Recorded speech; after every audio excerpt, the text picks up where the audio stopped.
অবশ্যই চ্যালেঞ্জ হবে, বাট আমাদের লক্ষ্য থাকবে অবশ্যই সিরিজ জেতা। হ্যাঁ, বুলবুল ভাই কালকে অভিনন্দন জানিয়েছে আমাকে যে তুমি নতুন জার্নি করছো এবং এটা বেস্ট অফ লাক। অবশ্যই তোমার কাছ থেকে বাংলাদেশ ভালো কিছু আশা করবে।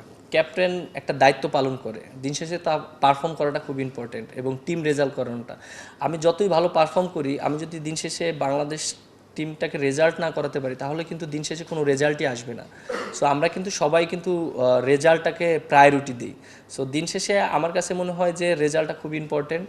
এবং আর আমরা যারা একসাথে খেলছি অনেক দিন ধরে, সবাই একসাথে খেলাটা খুব ইম্পর্টেন্ট। এবং আমরা বাংলাদেশটাকে একটা জায়গায় দাঁড় করাতে চাই, যেটা বিগত দিনে আমরা, যেহেতু ওডিআই ফরম্যাটটা আমরা অনেক ভালো টিম ছিলাম, হয়তো এখন অবস্থানটা আমাদের একটু হয়েছে, বাট আমি আশা করি এটা একটা ভালো অবস্থানে যাবেন। যে আমি তো লাস্ট ওডিআইতে যখন ব্যাটিং করেছিলাম, প্রায় চারে মনে হয় 5টা ইনিংস খেলেছিলাম, প্রায় 3টা ইনিংসই আমি 50 রান ছিল। আর আমার কাছে মনে হয় যে উপরে ব্যাটিং করলে অবশ্যই অপরচুনিটি থাকে। এন্ড অফ দ্য ডে যেহেতু আমি বলিংটা আমার অনেক ইম্পর্টেন্ট, সো আমি হয়তো বেশি উপরে ব্যাটিং করলে আমার বলিংটা হয়তো একটু নড়বড় হতে পারে। বাট আমার কাছে মনে হয় যে আমি এমন একটা জায়গায় ব্যাটিং করতে চাই যেটা টিমেরও লাভবান হয় এবং দিন শেষে আমিও লাভবান হই। সো আমি ওইভাবে চেষ্টা করব পজিশনটা। অবশ্যই লক্ষ্য থাকবে সিরিজ জেতা ফার্স্টে। এবং যেহেতু আমরা ওডিআইতে অনেক দিন পর খেলছি এবং ফার্স্ট ম্যাচটা আমাদের জন্য অনেক ইম্পর্টেন্ট। আর যেহেতু আপনি দেখেন যে গত বছর আমরা বেশি ওডিআই ম্যাচ খেলিনি, সো আমাদের জন্য এটা একটা চ্যালেঞ্জ। এর আগে আমরা দেখেন যে যখন ওডিআই ম্যাচ খেলেছি, প্রায় বছরে 15-20টাও ম্যাচ হয়েছে। যেহেতু টেস্ট ক্রিকেটের চ্যাম্পিয়নশিপ ছিল, আমাদের ওডিআইটা ওইরকম হয়নি।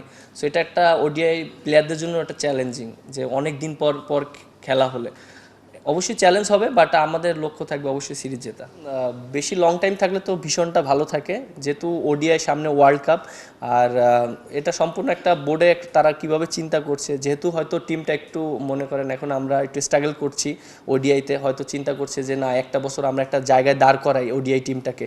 সো তারপরে হয়তো আমাদের নেক্সট স্টেপ বা প্ল্যানিংটা তারা এই জিনিসটা জানাতে পারবে, যে জিনিসটা কিভাবে করবে, কন্টিনিউ করবে নাকি হয়তো করবে। সো এখন ডিপেন্ড করে আমাদের, যেহেতু একটা বছরে আমাদের ওডিআই অনেকগুলো খেলা আছে।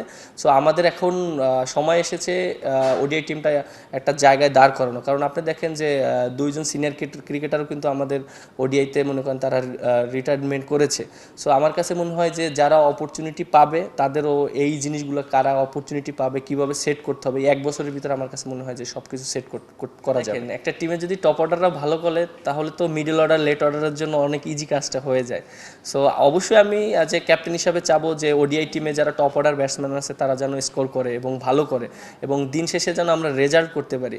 সো আমার কাছে এটা ম্যাটার করে না যে আমি ব্যাটিং পেলাম কি করলাম, বাট আমার কাছে যে জিনিসটা ম্যাটার করে যে দিন শেষে টিম রেজাল্ট করানোটা।